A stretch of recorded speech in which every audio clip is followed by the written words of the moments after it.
নমস্কার, সবাই কেমন আছেন? আশা করি সবাই ভালো আছেন। আমি আজকে দেখাবো বরমশাইয়ের রাতের খাবার। বরমশাই আজকে খাচ্ছেন চিকেন ফ্রাই, বার্গার আর সসেস। সে খুব মজা করে খাচ্ছে, আর এগুলোই সে অনেক মজা করে খায়। আমি তো আপনাদের সঙ্গে এটা শেয়ার করি যে সে রাত্রে কী খায়। রাতে বলতে সে এগুলোই বেশি খায়, তার এগুলোই ভালো লাগে। সে ভাত খুবই কম খায়, তাকে এগুলো দিলে সে সবসময় এগুলো বেশি পছন্দ করে। আর এই যে আমি রান্না করছি খেজুরের গুড়ের পায়েস। এই যে বরমশাই খাচ্ছেন, ওই যে তার কোক।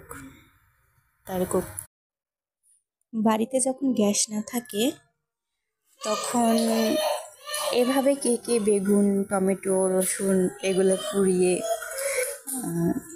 মাখিয়ে খেয়েছেন? আমাকে অবশ্যই জানাবেন। দেখুন, আমার যখন গ্যাস থাকে না তখন আমি এভাবে এগুলোকে সুন্দরভাবে পুড়িয়ে নিই। এটাই মাত্র দিয়েছি, অবশ্যই এটার ফাইনাল লুক হবে।